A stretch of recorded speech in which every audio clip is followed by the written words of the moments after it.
Hello everyone, watch this review here where they look at the Penguin Duck from the, I guess, the latest Hot Wheels sort of Batman-y line. Yeah. They've got quite a few Batman lines out at this point, or stuff featuring Batman, so it all gets kind of confusing. Previously I saw a whole, I'm not sure if it's a Walmart exclusive or not, but 8 different vehicle designs on like a Power Wing over at Walmart. They also have the normal Mattel superhero ones, which includes Batman, supposedly Catwoman, although I haven't seen it in stores, Two-Face, and Superman, the Flash, because, the Flash needs a car. I mean, half these guys don't need a car, but... most recently, I stopped in my local Target, and I found that they were doing a bunch of, I don't know, I guess movie-ish themed vehicles.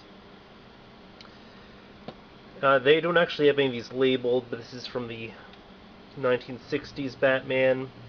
This one's also from the 1960s Batman. It's all kind of confusing as well because, rather than list the names, they just have the product numbers next to them, which is always really tacky to do. I do believe that both the Batmobile and Copter were featured in the film, particularly in the scene with the mechanical shark, so, meh. Now, I already opened it and took it out of pack. In fact, before I even started doing this, by the way, if you don't want to just watch my reviews, you can also read about them.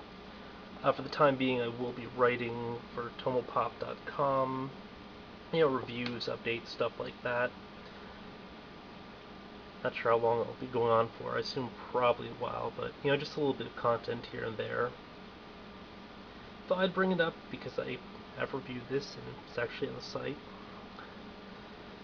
But the first thing I want to mention about this, besides the fact that you'll notice that it's kind of an orange color here, and then on the box it's a bright yellow, is just the price. I picked this up on sale from Target for $7. Usually it's $8, but just imagine that, $8 for something this tiny, considering that Hot Wheels used to be like 99 cents back in the day.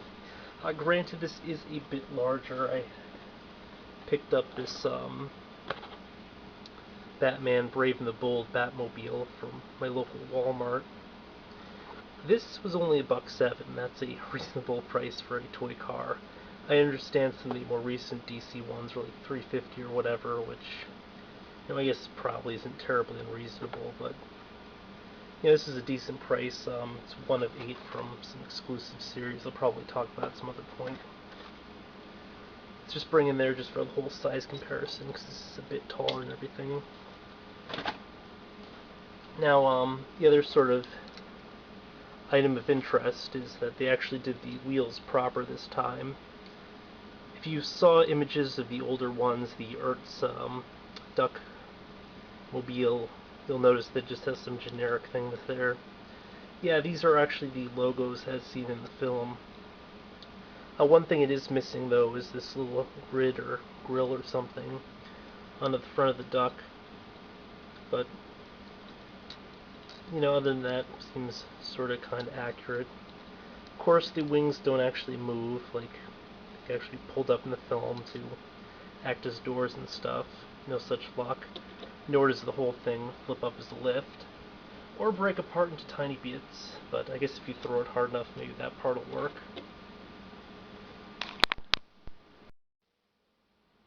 Of course, given the expense for what these are, I don't think I'll be throwing them anytime soon. Now, most of the body seems to be made of plastic. This portion here, this, even down here and stuff. The only real metal bit is the inner seats, and it looks really awful. It has a really thin paint on top of it. You can sort of see the metal and stuff underneath. It's really hokey. It does make me happy that they opted for plastic, even though technically it's the cheaper route, and you have like little scuffs and stuff in the wings. The other issue is I noticed a lot of paint defects. Well, on the day that I went, I think it's the first day they had them in, and I had to pick between getting a small high defect or one that didn't have as much paint depth on the wings. And as much as defects bug me, the loss of color at the wings I thought was the greater sacrifice, so I did opt for this one. Now, the wheels down here kind of aren't all that sturdy, and it makes this really annoying sort of scraping noise as it goes across. Maybe that's true of all Hot Wheels, though. I can't really remember. It's been a while since I've had anything like this. Also, I just want to point out the steering wheel is really cheap looking, and there are very few figures you can actually fit in there. You know, for the price, they could have included like a miniature penguin. I mean, even if you can't do Danny DeVito, do likeness rights, you know, just a normal comic accurate penguin would have been cool. The vehicle by itself, you know, I don't know. Now again, while this was expensive for what it was, I probably won't be picking anything else up from this wave.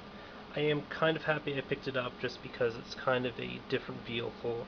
It's also one of the more iconic things about the Batman Returns, although also the armored Batmobile springs to mind as well, because that was really awesome. But, you know, it's a really cool looking vehicle.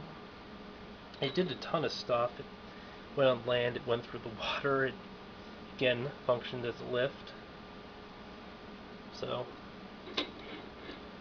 pretty neat little item. It's got, again, a bunch of paint coloration here, deep oranges and stuff to accentuate the sort of orangish yellow. These little parts here in the wheels are just stickers. So is the part going around the body. And again, you know, this is sort of what you actually saw in the film, so it's accurate, or at least from what I recall in the images that I consulted. So yeah, this has been a look at the Duckmobile, or the Penguin Duck. I don't know. I mean, definitely it's something you might consider if you're a fan of Batman Returns. I know I am. I mean, it definitely struck me as being more worthy of picking up the other stuff from launch, just because you can't imagine they'd be making this again anytime soon. The packaging is just so unbelievably cheap, though, where it has the sort of multilingual thing there for the international release or whatever, instead of being localized and just the product numbers instead of actually having the names. It always bugs me a lot. On the whole, I do like this figure. The only thing I didn't like was more or less the price point and the fact that it could really use with a few additional things, like, say, the miniature penguin, the ability to sort of open the wings there, and then just the general accuracy with the front there. I want to squash that bug. But yeah, this has been a look at the Duckmobile, like I previously mentioned. Stay tuned next time when I may or may not have my ultra posable Spider-Man review done. I'm not 100% sure when I'll be finishing that up.